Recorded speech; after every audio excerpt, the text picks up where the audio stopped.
Lisa Fletcher, and you're in The Stream. Today, ordinary people treating those with mental illness. We'll look at a new strategy that's helping poorer countries take on this incredibly debilitating medical problem.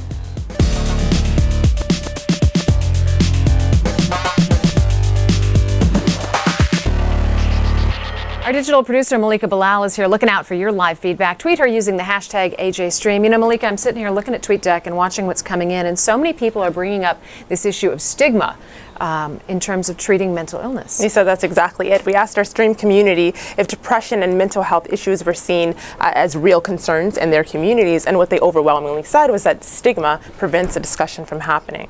So, of course, for those of you at home, join our discussion. Tweet us, use the hashtag AJStream. Joining us in the studio today is Wietse Tol, professor at Johns Hopkins School of Public Health. He specializes in improving the lives of people affected with mental health issues in lower income countries. Wietse, welcome to The Stream. Thank you. Glad to have you here. Our show is all about community, as you know, and there are a number of ways that you can be a part of it. One way is Google+. Just add The Stream to your Google+ circles, and you, just like these people, can be in The Stream. I'm Dr. Stephen Locke, a psychiatrist at Harvard Medical School. I pitched this show to my daughter Alex, a member of the production team. I'm in The Stream. Here's a fact that's going to knock you out. In low and lower middle income nations, depression is nearly as big a problem as malaria. 1 in 4 people will experience some form of depression in their lives, and the World Health Organization says 3/4 of the world's neuropsychiatric disorders like schizophrenia, depression, and epilepsy are in low to lower middle income nations. And although treatment is available for some in certain countries, a lack of health care and the stigma associated with mental illness leave many people untreated. And without proper treatment, they end up relying on traditional practices. Take a look at a clip from this documentary. It's called Psychiatry Unchained by HealthNet TPO. Kanguka nyangoga nsuzumira. Ehe nsuzumira nyangoga. Kanguka. Uko nani we? Uko nani? Sisi we hapa. Uko nani we? Uko nani? Uko jini. Ulitoka wapi? Ulitoka wapi? Mumazi. Amazi yahe. Yo mumwonga. Ni wowe uguma umurya mu mutima uyu. Umumena n'umutwe. Ni wowe mutuma azungurigwa. Jengira ndakwirukana ugende. Uremeye kugenda. Genda hoshi. Genda. Genda. Genda ubunyene. Genda. Genda. Hoshi. Genda.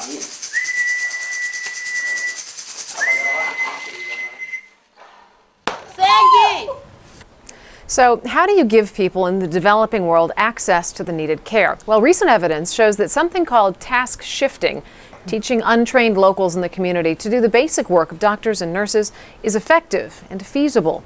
Joining us to talk more about this via Skype from India is Vikram Patel, professor of international mental health at the London School of Hygiene and Tropical Medicine and Sangut in Goa, India. He's also one of the leaders of the task shifting movement. Vikram, welcome to The Stream. Thank you.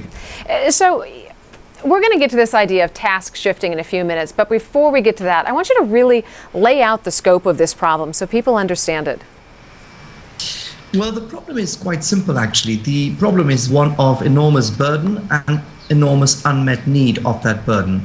So, as you've already pointed out earlier, anywhere between 1 in 4 to 1 in 5 people on our little planet will suffer from a mental disorder at some point in their lifetime. This risk for mental disorder is just as high, if not higher, in low and low middle income countries as it is in high income countries. And yet, when you look at mental health resources, for example, personnel to treat mental illness, there's a great inequity in the distribution of these resources, with roughly 9 in 10 of all human resources for mental health care living and working in the richer world. So Wietse, talk a little bit more about that. Why is it so difficult for people to get proper treatment? Well, the problem is that there are, of course, not too many trained specialists in low and middle income countries. So there's not really the workforce available to treat mental disorders, and that's partly due to a lack of policy.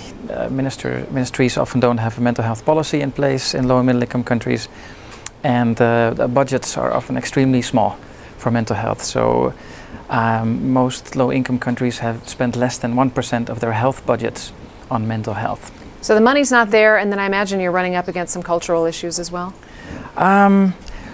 Well, culture is a broad concept, but there are issues of stigma that prohibit many people from seeking care for mental health problems. And speaking of that stigma, that's of course something, as we mentioned earlier in the show, that's coming up among our community. There's a tweet here from My World who says, in some countries, admitting you are depressed is like admitting that you are crazy. So people do not tell anyone how they truly feel. Well, on that note, I'd like to go to Google Plus, where David, a psychiatrist speaking to us from Cambridge, Massachusetts, has a question. Go ahead, David.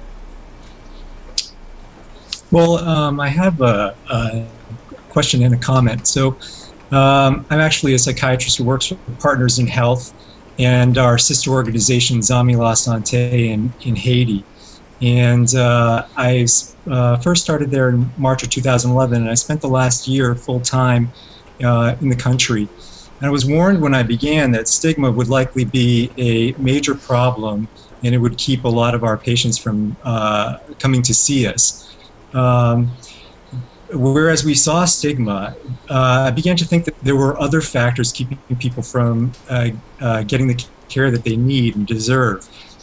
For example, when I traveled to a small town called Petit Riviere, the local team ran a radio announcement that an American doctor of the head would be doing free evaluations and providing free care. By 9 a.m. on the first day, we had 30 patients queuing for an appointment. And we couldn't see all of them that one day. It certainly seemed that if there were stigma, it wasn't so much of a barrier that we wouldn't keep busy. And so indeed, it got me to think that to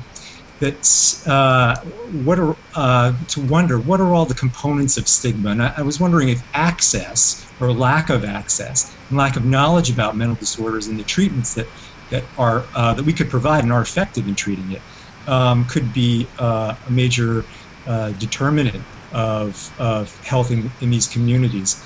And this kind of sentiment is actually fueling our efforts to engage community health workers. Let's address that to Vikram. What about lack of access? Yeah, I think that's an extremely important point. I think, first of all, it's also important to recognize that mental illnesses are an extremely diverse group of health conditions. And if we are talking about stigma, I think in general, that's much more attached to severe mental illnesses, conditions like schizophrenia and epilepsy, which bystanders can observe is associated with quite remarkable behavioral disturbances. And the problem with depression, of course, is that it doesn't really look like that to the bystander, but the moment you call it a mental illness, the impression you give a bystander, someone in the community, is that it's somehow related to the more severe forms of mental illness, and thus stigma gets attached to depression. I completely agree with the comment that actually improving access to care, particularly evidence-based effective care, can be one of the great solutions or strategies to address misinformation and stigma in the community. And we can draw upon the very successful scaling up of care for people with HIV as a wonderful example of how that could be done. So Vikram, a lot of what you're doing is utilizing people within the community, and we understand that from your experience that is actually helping to destigmatize mental illness. Why don't you talk a little bit about task shifting? What is it? Who and how do you train people? And then what are they equipped with to deal with people in their own community? Sure. Well, task shifting, first of all, it has to be said, is an idea in global health that comes from many other disciplines of medicine, because it's important to remember that the shortages of specialized human resources in health isn't only the case for mental health care, but in fact across all different healthcare disciplines. So, for example, people have been trained to provide maternal and child health care from the community for decades in different parts of the world. And I think in the mental health care world, we've simply adopted the idea of task shifting over the last decade. And what we've then done is really evaluate this idea using experimental designs such as randomized control trials. That's really where I think there's been a game changer. In other words, evaluating task shifting empirically to examine both its effectiveness as well as its safety. And I think, in a nutshell, if I had to draw together the lessons that have emerged from many different such experiments in different parts of the world with depression, a few key lessons emerge. First of all, the idea that you need to simplify the message that one is using by stripping away some of the jargon that psychiatry has created. Secondly, that we need to dismantle or unpack very complex psychological treatments in particular into simpler components that could be more effectively taught to less specialized people in the community. Thirdly, we need to actually supervise and support these community mental health workers so that you're effectively redefining the role of the few specialists who are available to become essentially providers of training, supervision, quality assurance, and where you have the occasional patient who is extremely unwell or does not respond to the community mental health worker intervention, providing an effective referral pathway. And that's something that's echoed, of course, here on Twitter. The Hoopy says it's essential to train locals because mental health issues must be treated in culturally sensitive ways. With that, there's a comment on Google Plus for us from Suhad Al-Masri. And Suhad is speaking to us from Nablus, Palestine. Go ahead, Suhad. Actually, when we talk about stigma in Palestine, it's very important to understand that symptoms of depression and anxiety is the majority, like all the population in Palestine face at least 2 or 3 symptoms of depression. And yes, we still in the community in Palestine looking to people who has depression or anxiety. Sometimes we're joking about it in the community as crazy people. And the most challenging situation in Palestine, not depression, because all of us have depression. Most of us has anxiety. It's more about schizophrenia and epilepsy. And this is the serious challenge in Palestine. And these people who complain about schizophrenia or epilepsy has the most challenge in the community. So, Vitsa, this idea of task shifting, I mean, it's a new approach. It's still in the formative stages. How do you guys figure out what's working and what's not working? Well, as Vikram said, the kind of key methodological toolbox we have is called the randomized controlled trial. And that's really what you do with any new medication is you look before you implement something at how somebody's doing, you give them a treatment, and you look again after the treatment to see if there's any change with how people were doing. And what are you seeing? Places you've looked at before and after since this has been? Well, Vikram has actually coordinated some of the few studies on task shifting in low middle income countries and has had good results with that. I've been working on evaluating school-based interventions for children affected by armed conflicts, and there we see a bit more of a mixed message where for some children it works quite well and for others it doesn't work quite well. I think if you start moving the kind of activities for mental health professionals lower up the hierarchy and non-specialized people start implementing mental health treatments, I think you also have to be very careful in seeing who is capable of doing what and how does context and culture influence a treatment in that way. And to me that's a key addition that mental health researchers need to add to their randomized control trial toolbox is starting to understand the health system around an intervention. It's not good enough to just know if something works or not. It's also interesting to see for whom it works and delivered by whom it works and in what contexts does it work better and less well. But still, one of the ever-present kind of themes that is coming up among our community is that this is not even considered a problem in a lot of places where they live. In Basel says, depression is not considered a real problem. In Pakistani society, even in Saudi, people say he's just overreacting or he wants attention. That leads to a video comment from a member of our community. And Vikram, I'd like you to have a listen to this. The mental health problems are often attributed to supernatural forces in Haiti. When you have psychological problems, this exposes you to abandonment, isolation, as if there was no hope. Indeed, whenever a person suffers from a mental disorder, the first explanation is mostly supernatural. So this is something that, of course, our Google Plus guest David mentioned earlier about Haiti, but how do you deal with the cultural implications of what people believe mental health illness is? So first of all, I think the little audio that we just heard about supernatural explanations for mental illness, I think it would be fair to say that once again, those are most commonly used for the severe mental illnesses, the psychosis like schizophrenia and epilepsy. In my experience, both in South Asia as well as in Sub-Saharan Africa, it's absolutely true that many people, the majority in fact, of people whom we might consider suffer from depression do not consider themselves as suffering from a mental illness.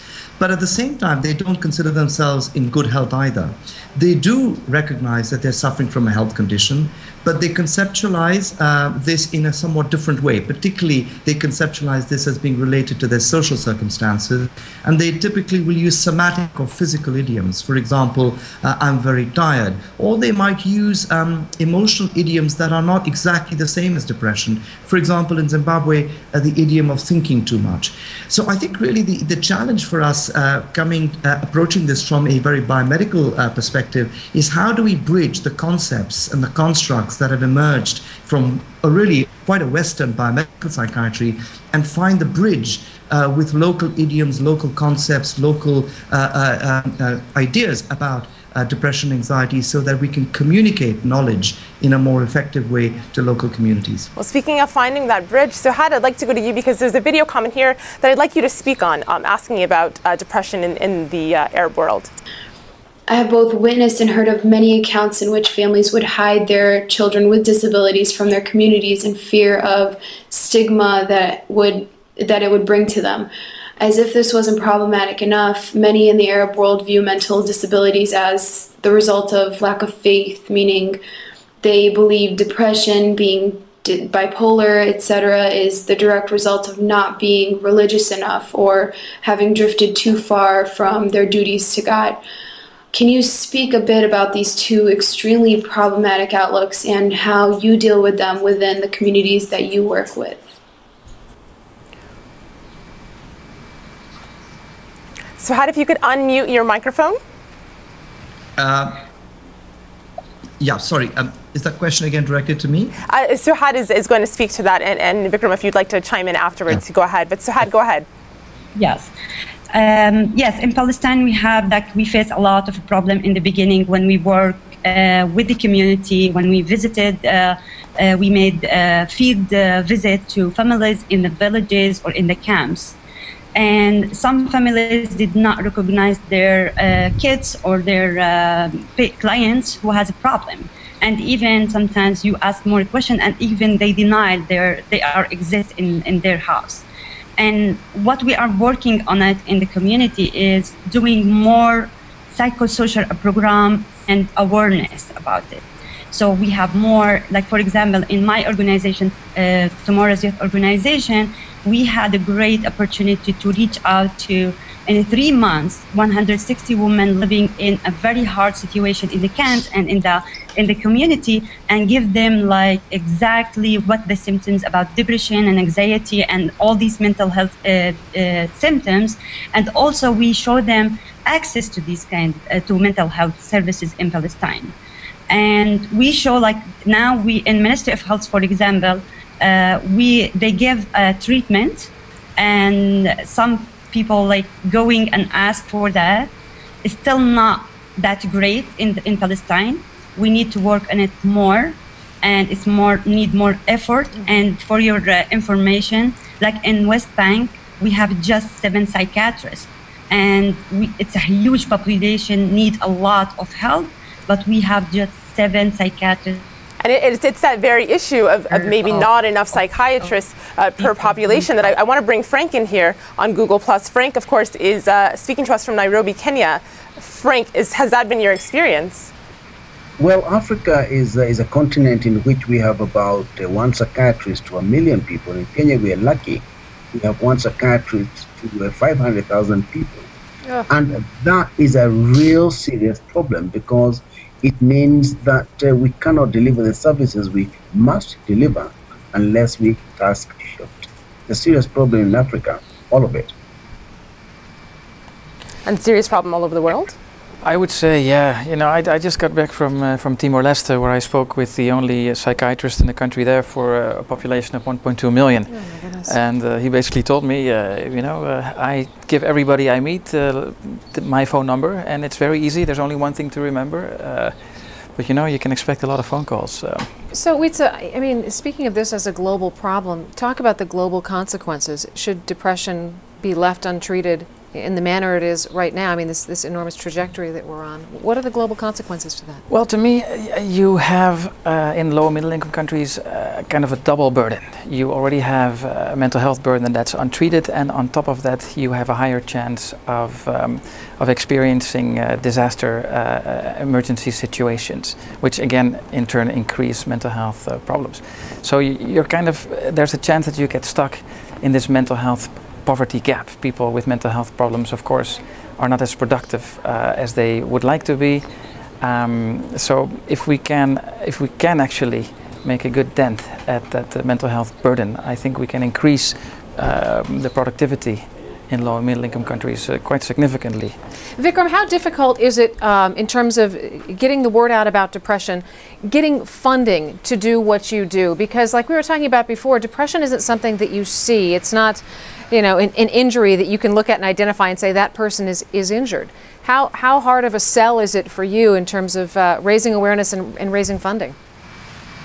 Well, I think it's been a challenge, it has to be admitted. But I also think that the situation has changed. The ground situation is changing quite dramatically in many countries.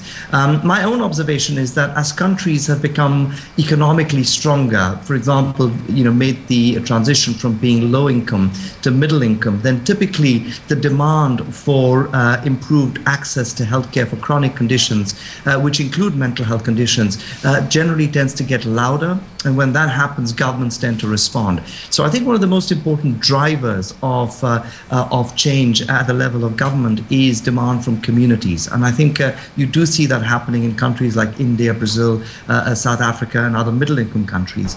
Having said this, of course, there still remains a fairly widespread idea that mental illness is a luxury item on the health agenda of developing countries, that it's somehow associated with affluence and isn't really a problem in those parts of the world where hunger and physical illness are still very important causes of personal suffering. And I think we still have a lot of work to do to try and change that particular kind of misinformation. Because, of course, when mental illness, which frequently coexists with other kinds of disadvantages, when it does coexist, it actually makes recovery and resilience to those other kinds of disadvantage a much greater obstacle. All right, and on that note, we are going to pause our discussion, but don't go anywhere because we're going to continue our conversation in our online post show. But we want to take a couple minutes to get to Malika, who's got a few other leads that we're following.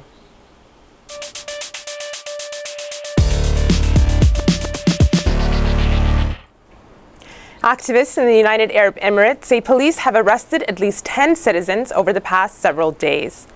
Using the hashtag UAE crackdown, activists are spreading word of the arrests, which appear to focus on members of local Islamist group Al-Islah.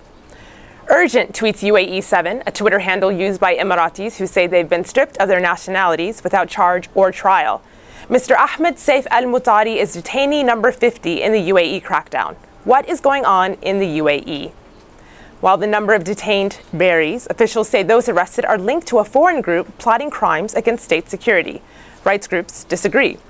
Amnesty International calls the detainees political activists and says their location is unknown, putting them at risk of torture or ill treatment. Our next lead's out of Scotland, where a teenager is under fire for tweeting a picture of a hit-and-run victim without calling for help. The teen snapped this photo of a man in the middle of the street and captioned it, "Some guy just casually lying outside Ocean Terminal." We've brightened the photo slightly to allow it to be seen more clearly on your screen. He says he thought the man was drunk, but his posting sparked an angry response. At least 2 other netizens shared the photo with police, who arrived on the scene shortly after. The victim died in hospital. Police have questioned the teen, who apologized, saying, "News reports make out I knew how serious the situation was when I posted the tweet, but I didn't have a clue." Well, for more of the stories we're following, head to our website at stream.aljazeera.com. Stay with us. The Post Show is next. It's streamed at aljazeera.com. On tomorrow's show, we're going to look at the people of Rohingya, Myanmar. Send us your comments.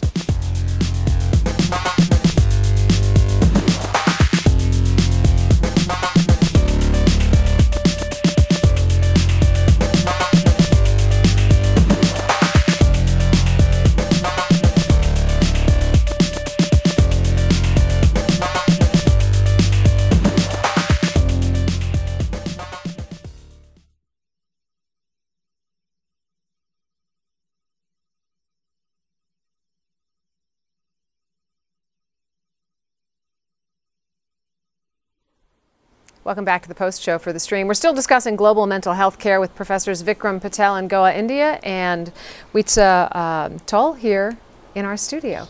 And Vikram was just talking about the solutions and some of the difficulties getting to a place where they feel like we're actually solving this problem. And I think one of our guests in Google Hangout, David, maybe had a comment on this. Exactly. David in Massachusetts wanted to chime in. David, go ahead. Well, we've been talking a lot about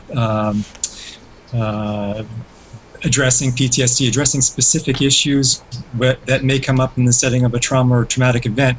But I also wanted to see how these things will fit into more horizontal approaches or integrate into existing healthcare services so that we can convert what we learn from research into sustained, long-term clinical care in communities that are struggling to meet many of their health needs. Witsa, that's a good question in terms of other existing resources that can be built on.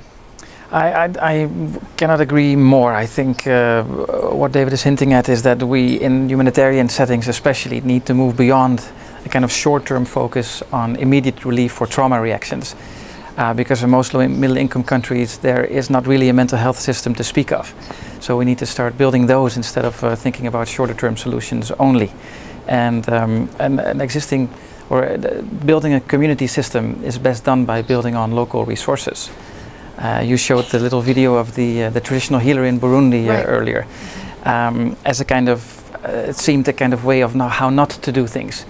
And it's controversial, but I think mental health practitioners in some way need to collaborate with the existing resources that are there, because those are the kinds of services that people seek out. I'm sorry to cut you off, but it's speaking of making sure those resources are there that people on Twitter are saying they're not. Meg says, it's obvious what's lacking is the skills and healthcare infrastructure. There's another tweet from Mohammed who says, poor and developing and middle income countries don't have the resources and they refuse to acknowledge it's present in their society. And I'd like to go back to Google Plus because, Frank, I kind of would like your thoughts on this issue working out of Kenya. Do you feel like you have the necessary infrastructure to do what's necessary?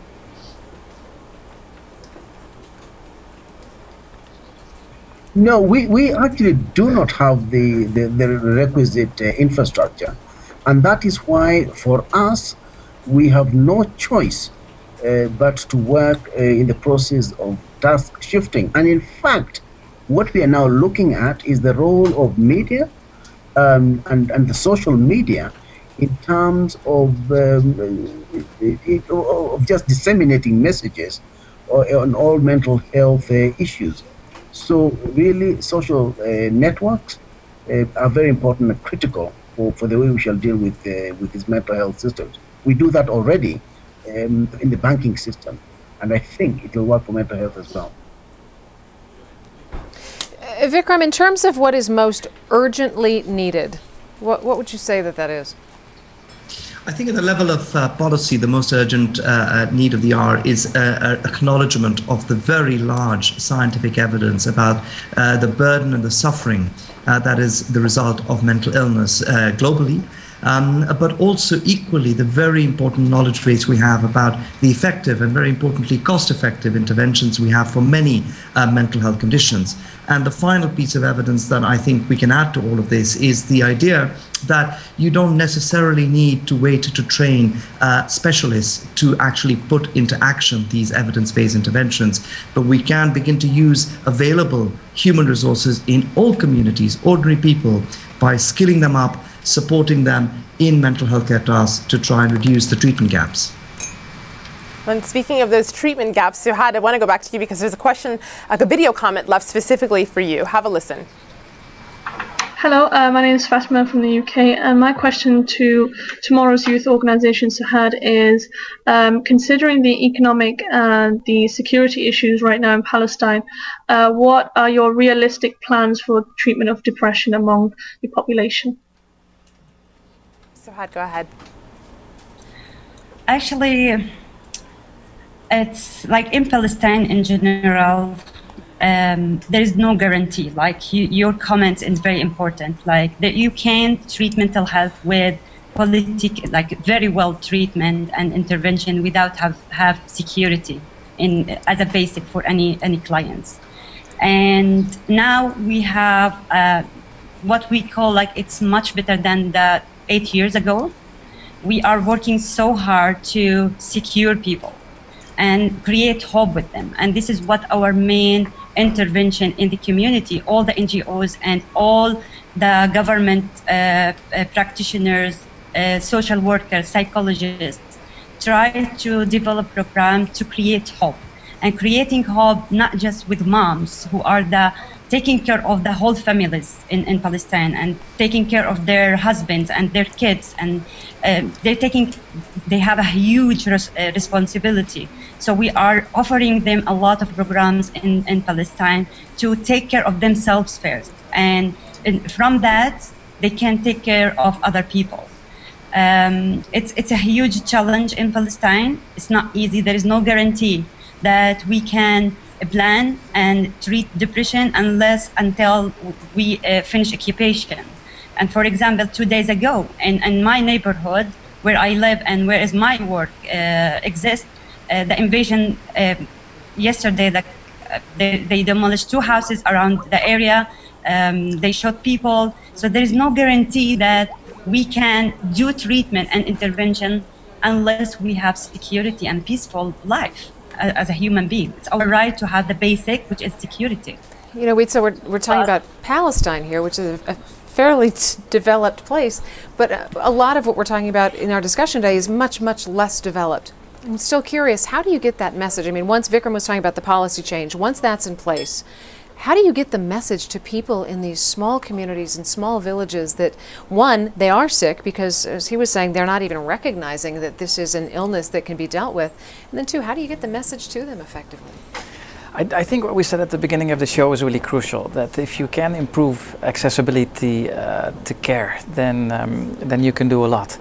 I think psychiatrists in these situations can often be kind of like magicians, like wonder doctors. Yeah. They can work with somebody who's been ill for over 20 years, who's been tied to a tree next to somebody's house, and provide them the right treatment, and within a few weeks they may be productive citizens contributing economically. And if you can show that to people, if you can see that you can really work with mental illness successfully, I think that might change people's minds. And getting to the heart of this, and just as we're wrapping things up, we mentioned at the top of the show that you deal a lot with trauma. There's a tweet here from Eva Katrina, and she says, I propose abstinence from conflict. Prevention is always most cost effective. Do you agree? As a public health practitioner, I could not agree more. Okay. Absolutely. All right, well, I think on that note, we will say thank you. Witzitol, thank you to Vikram Patel, and thank you to everyone in our Google Hangout today, and of course our community for contributing your thoughts and your questions. On tomorrow's show, the UN calls them the most oppressed people in the world. We're going to examine the crisis facing the Rohingya people in Myanmar. So send us your questions and your comments on that. You can go to our website and also send us a video question, which we love to play those during the show. And until then, we'll see you online.